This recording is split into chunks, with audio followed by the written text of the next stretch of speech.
Predator est sur l'une des plus anciennes franchises d'ambiance de films de science-fiction. Elle est apparue à la même époque que le légendaire Alien et a presque immédiatement acquis un statut culte. Cette créature nous chasse, nous tous. Predator combinait un film d'action classique, de la science-fiction et une atmosphère unique de chasse primitive. Que s'est-il passé? J'ai vu. Qu'as-tu vu? John McTiernan n'a pas simplement créé un chasseur extraterrestre, il a inventé une figure qui est restée pendant des décennies dans la culture pop au même niveau que le xénomorphe et le Terminator. Difficile de trouver un monstre aussi laid. Mais les années ont passé, et le Predator n'a pas toujours connu des jours heureux. Après un début brillant, la franchise a commencé à trébucher. Predator 2 a à peine rentabilisé son budget au box-office, même s'il est aujourd'hui considéré comme un film culte. Predator, dont le scénario original, soit dit en passant, avait été écrit par Robert Rodriguez, a tenté de retrouver l'esprit du film original, mais a reçu des critiques plutôt mitigées. Prey a fait exploser Internet, mais a divisé les fans.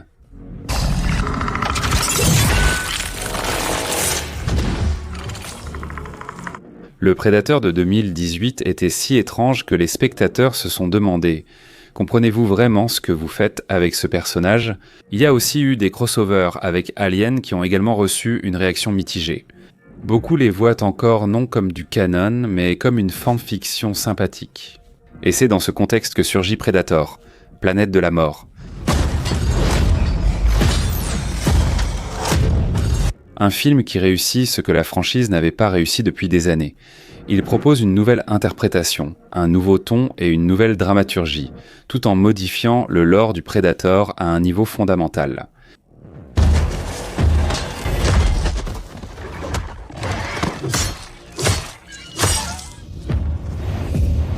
Le film surpasse critique et public, récoltant 40 millions de dollars aux États-Unis le premier week-end et établissant un record pour la franchise. Mais en même temps, il provoque la colère de nombreux anciens fans, qui y voient non pas une évolution, mais une dégradation. Tu nous as trahis. Tout est faux, du début à la fin. Dans cette vidéo, j'analyse ce qui a changé chez le Predator, pourquoi certains considèrent Mort les Terres Sauvages comme le meilleur film depuis l'original, tandis que d'autres estiment que c'est la fin du Predator tel qu'on le connaît depuis 40 ans. Nous allons évoquer l'histoire de la création du célèbre chasseur extraterrestre et comment James Cameron a accidentellement influencé l'apparence du Predator. Nous analyserons les parallèles historiques, évoquerons ce qui se cache derrière la créature mignonne du film et le rôle de Tia, joué par Elle Fanning, qui relie les univers du Predator et de l'Alien. Qu'est-ce qui a vraiment bien fonctionné dans le film et qu'est-ce qui reste discutable? Et surtout, quel avenir attend désormais l'une des plus anciennes franchises cinématographiques de science-fiction?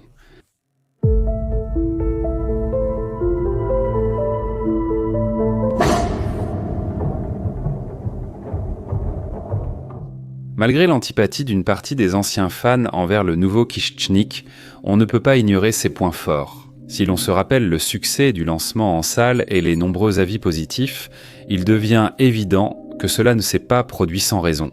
C'est pourquoi cette critique sera divisée en deux parties. Nous commencerons par examiner ce pourquoi le film mérite vraiment des éloges.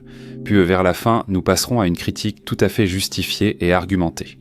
Si vous faites partie de ceux qui ont perçu le film de manière purement négative, vous pouvez utiliser les timecodes et passer directement à l'analyse des points faibles.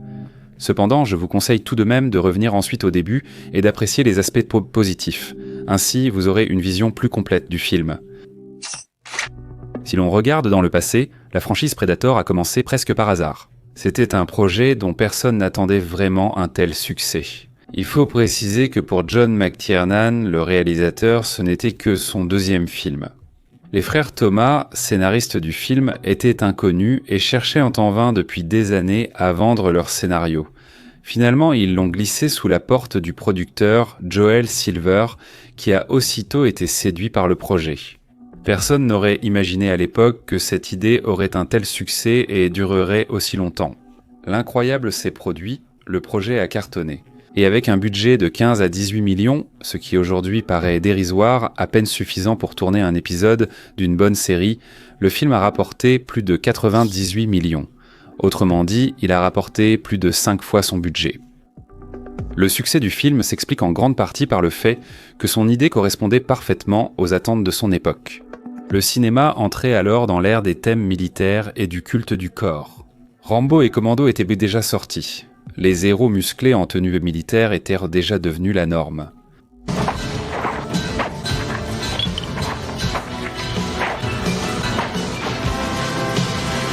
Mais les frères Thomas ont eu une excellente idée.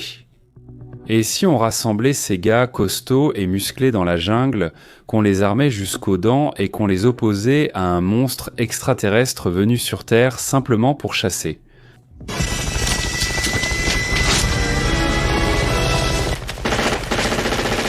Et cette idée a parfaitement fonctionné. Voir les personnalités les plus fortes et dangereuses de l'étain de la planète trembler devant une menace inconnue était cet élément captivant pour l'époque. Le prédateur est vite entré dans la culture populaire. Évidemment, une suite était attendue et elle est arrivée.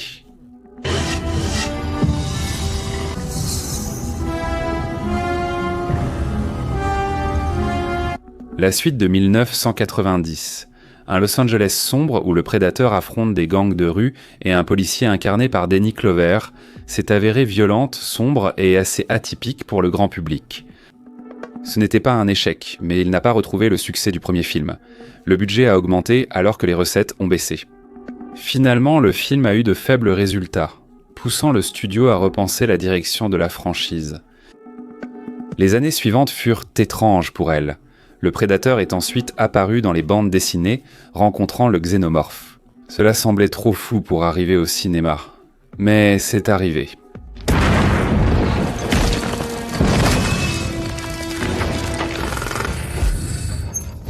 Début 2000, deux crossovers Alien contre Predator apparaissent.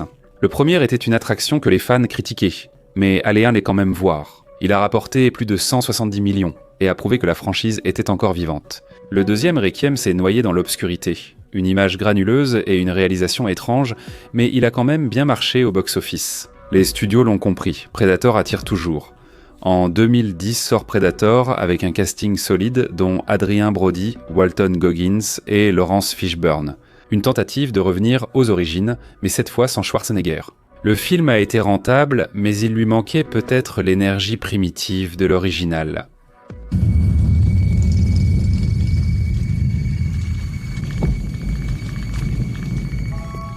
Quatrième tentative, Le Prédateur de 2018.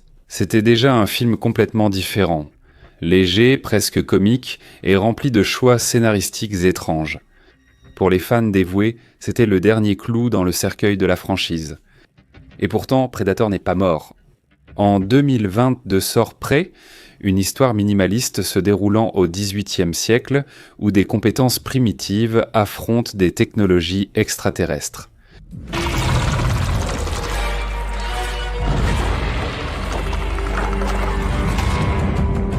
Prey a coûté environ 65 millions. Pourtant, il n'est pas sorti au cinéma. Le film est sorti en streaming sur Hulu, sans box-office officiel, mais y pensait devenu la sortie la plus réussie de la plateforme. Et Dan Trachtenberg a reçu le feu vert, en tant que personne capable de redonner vie à une franchise. En 2025, il a sorti le film d'animation Predator, le tueur des tueurs.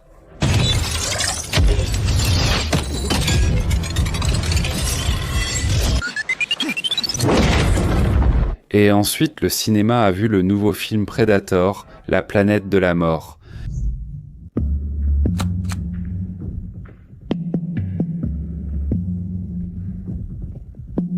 Pourquoi le film Predator, La planète de la mort, est-il considéré comme une étape décisive? Il y a plusieurs raisons à cela. Premièrement, la franchise a rené. Après le dernier Prédation, on commençait à avoir l'impression que Predator était coincé. Car même si Prédation a globalement été bien accueillie, au fond, elle n'a rien apporté de nouveau. Toujours les mêmes jungles, toujours le même Predator qui vient chasser. Seule la période des événements a changé. Le film a même été surnommé en plaisantant Predator contre les Indiens. Planète de la mort, elle, n'a pas repris ce scénario. Si dans le premier Predator, le spectateur partageait avec les héros la peur primitive de l'inconnu, il était déjà impossible de faire peur deux fois avec la même méthode. Le mystère n'existait plus, le spectateur avait tout vu. C'est pourquoi Dan Trachtenberg n'a pas choisi cette voie et a élargi le lore de l'univers. Pour la première fois au cinéma, la planète des prédateurs, leurs codes, motivations, traditions et langues ont été montrés. De plus, ici, le prédateur n'est pas un antagoniste pour la première fois, au contraire, quand il devient le personnage principal, ce qui a été un rebondissement inattendu. Le concept lui-même a subi des changements majeurs. Si dans le premier film, c'était le prédateur qui représentait ce mal effrayant et inconnu, ici c'est à lui-même de faire face à quelque chose d'inexploré. Dans cette équation chasseur-proie, les créateurs ont volontairement inversé les rôles et le genre a aussi radicalement changé. Si le premier film était en fait un film d'horreur de science-fiction, alors Predator, Terre sauvage, est plutôt ce qu'on appelle un road buddy movie. Le road buddy movie est un genre hybride qui combine le road movie, un film de voyage où l'action se déroule sur la route, et le buddy movie, buddy se traduit par copain, pote, où les personnages principaux sont deux amis. Ce genre de film raconte généralement le voyage commun de deux personnages différents dont la relation évolue au fil du trajet. Rappelez-vous par exemple le road buddy movie typique Green Book. Donc il est évident que Predator, la planète de la mort, a vraiment tout changé. Ce film est totalement différent. Une telle expérience est une entreprise assez risquée, mais de façon inattendue, beaucoup de fans de Predator ont apprécié cela. Parce que cela a été présenté de manière loin d'être médiocre. On nous a montré une immense planète avec son propre écosystème sauvage et mortel, des plantes, des animaux. Tout cela est agressif et cherche à te détruire. Par moments, on a une impression de déjà-vu. En effet, la planète de la mort rappelle un mélange de Dune et de Pandora d'Avatar. L'action est aussi devenue plus inventive. Le film est spectaculaire et offre une forte ambiance de science-fiction dans un monde inconnu. Mais l'essentiel, ce sont les personnages. Et ici, c'est justement le cas où chacun cache bien plus qu'il n'y paraît. Commençons par le Chichnik.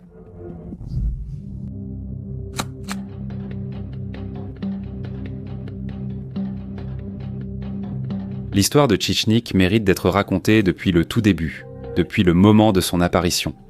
Il est intéressant de noter qu'au début, il ne devait même pas s'appeler Chichnik. Le scénario de Jim et John Thomas portait à l'origine le titre de Hunter, c'est-à-dire chasseur.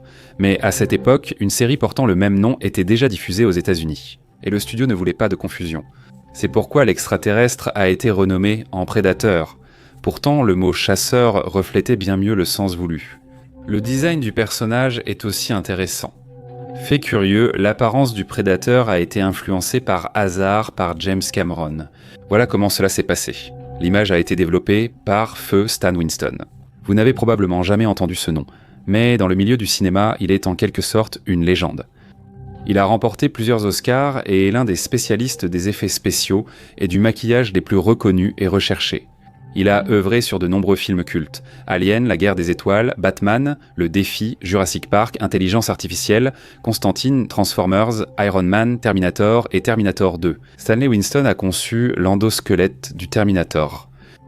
Dans les années 90, Winston et James Cameron ont fondé Digital Domain, l'une des entreprises les plus modernes en effets numériques et visuels.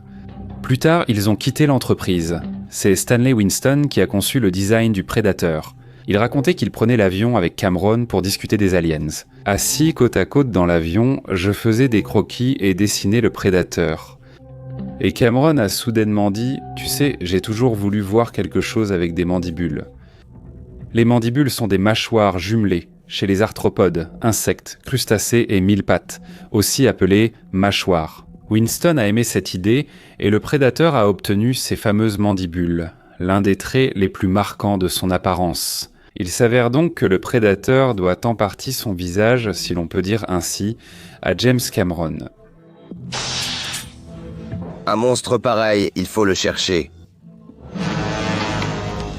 Cependant, la suite pour le prédateur est encore plus intéressante. En effet, ce que notre personnage était finalement devenu, nous le devons en grande partie à un véritable outsider, la maison d'édition Dark Horse.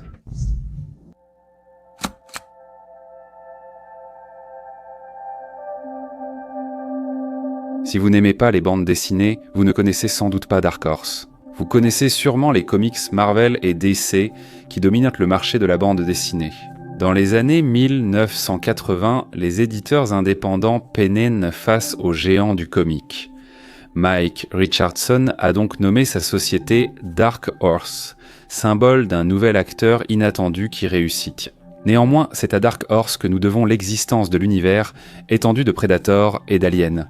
D'ailleurs, Predator et Alien se sont affrontés pour la première fois dans les pages des comics Dark Horse, et ce n'est qu'ensuite que cette idée a été adaptée à l'écran.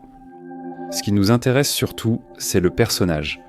Ainsi, tandis que Stanley Winston a imaginé le Predator en s'inspirant de la science-fiction, les auteurs de Dark Horse, après réflexion, ont fait des liens avec des guerres historiques et ont approfondi ce concept. C'est là que sont apparues les idées reprises et renforcées par Dan Trachtenberg. Presque tout ce que nous appelons le lore des Yautja est né dans l'esprit des auteurs de Dark Horse. Les noms, la race des Yautja, les clans et leur structure. Le code d'honneur du chasseur, les rituels, épreuves, types de masques et d'armes, la notion d'adversaire digne, le concept de trophée, la règle de ne pas tuer les faibles et la culture des prédateurs. Mais Dan Trachtenberg est allé encore plus loin. Dans une interview, il a avoué s'être d'abord inspiré de la société de Sparte. Et en effet, les idéaux spartiates s'intègrent étonnamment bien dans l'image du prédateur. Mais on peut y discerner non seulement des motifs grecs, mais aussi des traits d'autres guerriers légendaires du passé.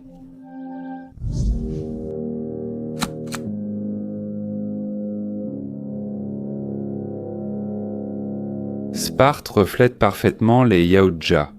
Elle vivait selon le principe que la société prime sur l'individu. Dès la naissance, l'enfant appartenait à l'État, non à la famille. La légende la plus célèbre sur Sparte évoque les nourrissons jugés faibles ou malades, jetés d'une falaise. Les historiens discutent de la véracité littérale de cet événement. Mais la morale est simple. Si un enfant naissait faible, malade ou imparfait pour la future guerre, sa vie était considérée, pour ainsi dire, comme non rentable. Sparte ne tolérait aucune faiblesse, ni physique ni morale. C'était un culte de la force, de la survie et de la discipline absolue. Et si l'on se souvient du début de Predator, Planète de la mort, Deke lui-même joue en fait le rôle d'un nourrisson faible, indigne de la société. On l'envoie bien sur une planète comme pour s'en débarrasser. En fait, c'est une interprétation directe de ce même mythe. Chez les Yautja, la faiblesse est une honte, l'échec est une marque d'infamie. Si un jeune prédateur n'est pas assez fort, il sera banni ou même tué. Les rituels et initiations rappellent la coutume spartiate, où les enfants enduraient grande douleur, faim et froid. Les prédateurs choisissent chasser une bête dangereuse ou affronter un adversaire plus fort. Si tu n'as pas réussi, cela signifie que tu n'es pas digne. Même le principe de l'ennemi digne est un écho de l'idée spartiate de l'honneur. Les Spartiates pouvaient respecter un adversaire s'il faisait preuve de bravoure. Tuer un homme sans défense, c'est une honte. Les prédateurs agissent de la même manière. Ils méprisent les proies faciles. Mais les guerriers spartiates ne sont pas l'unique source d'inspiration. Il est tout à fait évident que l'image a également été influencée par les samouraïs japonais. Il suffit de regarder cette image du prédateur dans Planète de la mort et de la comparer, par exemple, à celle-ci. La ressemblance extérieure est évidente. Il ne faut pas oublier le même comparant le masque des samouraïs à celui du prédateur, ou le kabuto, le casque japonais du samouraï.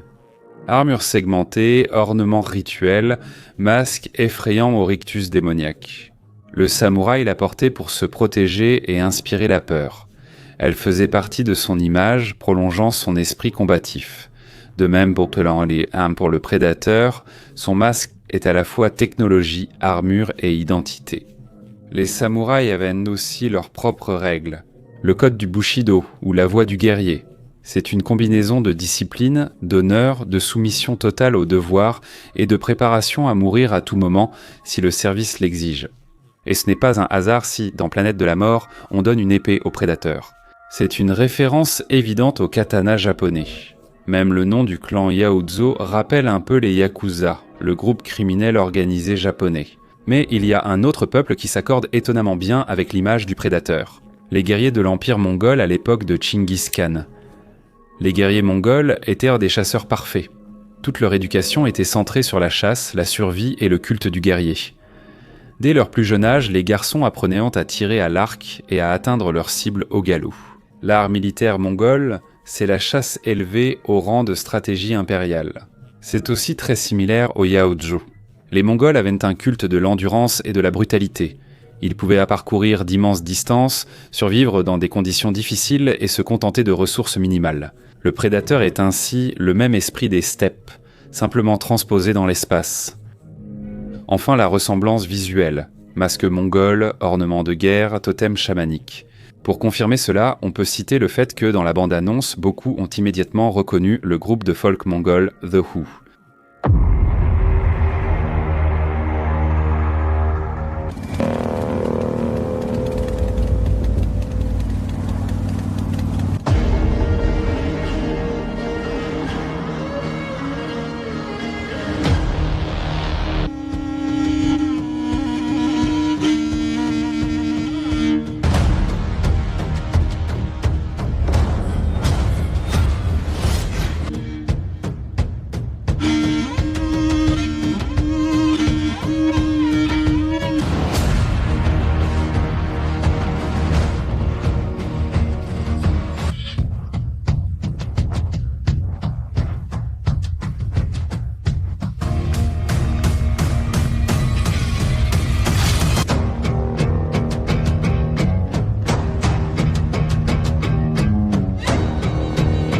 Si l'on regarde le clip avec les steppes sans fin et qu'on le compare aux images du film, il devient évident que l'analogie n'est pas apparue, par hasard.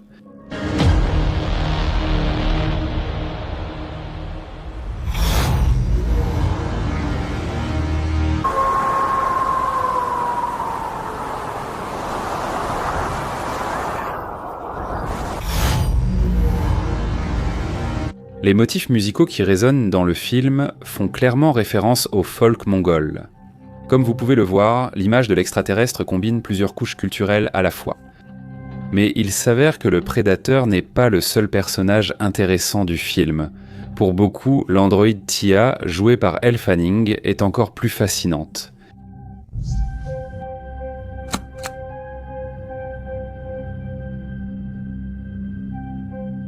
Les tentatives de combiner les deux plus grandes franchises ont commencé dès l'année 1990. C'est à ce moment-là que le lieutenant Mike Harrigan monte pour la première fois à bord du vaisseau du prédateur et y voit ce crâne.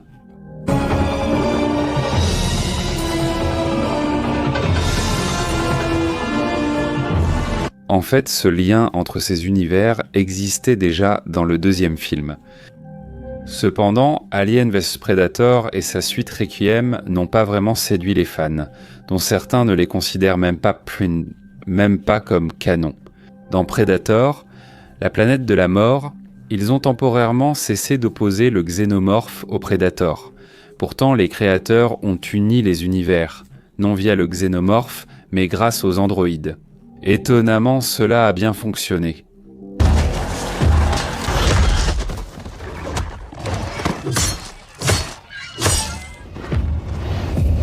Selon l'intrigue, Tia est un modèle de chercheuse de nouvelle génération, créée pour survivre dans des conditions extrêmes et mener des recherches sur des planètes hostiles. Au fil des événements, Tia échappe au contrôle humain et se retrouve prise dans le conflit opposant le prédateur exilé Dek à son clan. Elle devient une alliée inattendue de Dek, l'aidant à survivre sur une planète lointaine et désolée. Contrairement aux autres androïdes de Weyland-Yutani, elle possède une empathie émotionnelle qui, comme on nous l'explique, est nécessaire pour établir des contacts. Elle sert de lien entre le monde humain et les mondes extraterrestres, incarnant le thème de l'intelligence artificielle aspirant à l'humanité. La chimie entre les personnages repose sur la confrontation entre l'humanité de Tia et la cruauté de Dek. Le procédé, bien sûr, est ancien, mais comme on le voit, il fonctionne toujours parfaitement. Le lore de Predator et d'Alien s'est finalement uni en un seul univers, suscitant non du rejet mais de la sympathie. La planète de la mort a fait ce que peu espérèrent encore, ressusciter une vieille franchise, relier deux univers en développement et les unir habilement, tout en faisant une attraction légère dans l'esprit d'Avatar. Cependant, l'expérience n'a pas plu à tout le monde. Beaucoup de fans de longue date, pour le dire gentiment, n'ont pas accepté de tels changements. Et il y a des raisons tout à fait compréhensibles à cela dont nous allons parler.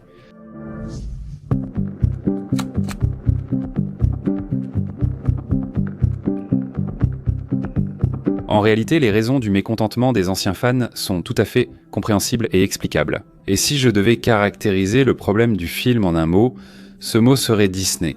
En réalité, Disney n'est plus depuis longtemps un simple studio inoffensif et bienveillant de dessins animés. Aujourd'hui, c'est un prédateur de l'industrie cinématographique, menant une politique d'acquisition agressive. Aujourd'hui, Alien et Predator sont tous deux sous l'aile de Disney.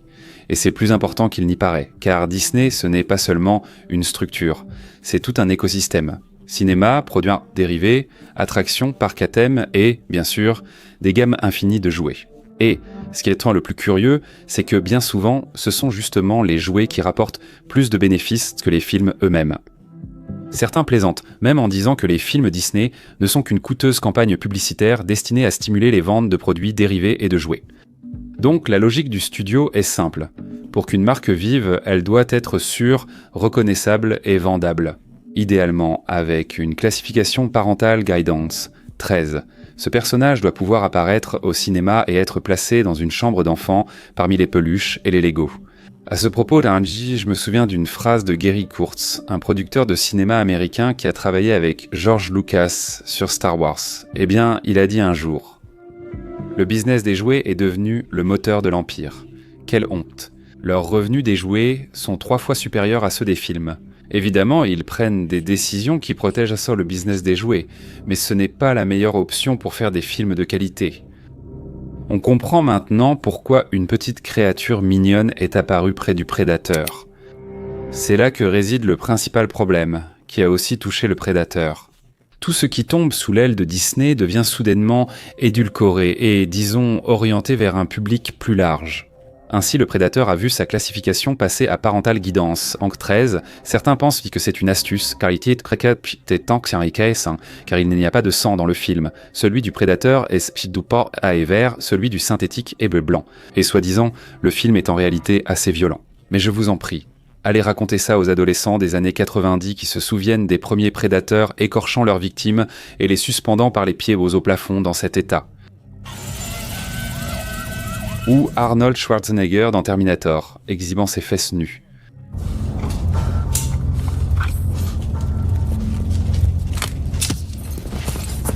Se découpant la main pour arracher la chair et montrer sa main métallique.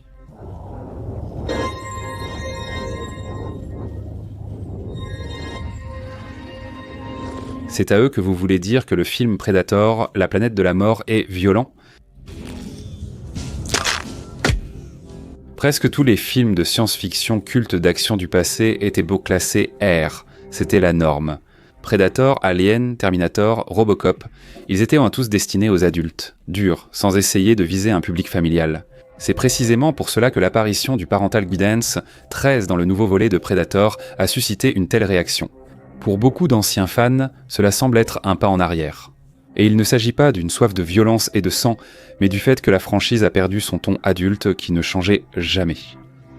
Et si l'on considère la part de marché que Disney contrôle actuellement, les anciens fans craignent sérieusement que les cinémas ne deviennent bientôt des lieux de divertissement familial. Comme autrefois, les gens allaient au cirque. Nous plongeons progressivement dans un monde où Terminator coude des rideaux, Alien devient un animal de compagnie obéissant, et le nouveau Predator part sur une planète lointaine pour régler ses problèmes avec son père abusif. Si Predator, dans les premiers films de la franchise, était un cauchemar pour les forces spéciales, un tueur cruel qui inspirait la terreur, dans Predator, la planète de la mort, il est presque devenu un gars du coin et rappelle plutôt Drax des Gardiens de la Galaxie. Un type un peu bourru, puissant, mais au fond gentil. Même si la plupart des spectateurs ont apprécié le nouveau Predator, cela se voit aux recettes et aux critiques, il y a aussi ceux qui le rejettent d'emblée. Les deux réactions sont compréhensibles. Le film fait des choix jugés sacrilèges par de nombreux fans. Ton adouci, classification plus basse, plus d'aventure et moins d'horreur. En même temps, il réussit là où la franchise a échoué pendant des années. Il remet le Predator au centre de l'attention. Il attire à nouveau l'intérêt, génère des recettes et suscite des débats. On peut débattre des choix artistiques, de la formule à la Disney, du changement d'esthétique, et c'est normal. Mais il y a un fait difficile à ignorer. Pour la première fois depuis de nombreuses années, la franchise non seulement existe, mais elle évolue. Même si ce n'est plus comme le souhaitent les anciens fans et que l'industrie impose de nouvelles conditions, c'est le cas. Oui, l'ambiance de chasse des années 80 a disparu. Le prédateur n'est plus la terreur nocturne barbare de la génération vidéoclub. Mais l'alternative est simple et bien pire, l'oubli total. S'il faut choisir entre l'oubli et une nouvelle vie, même si elle n'est pas exactement comme on le voudrait, je préfère sans doute la seconde option.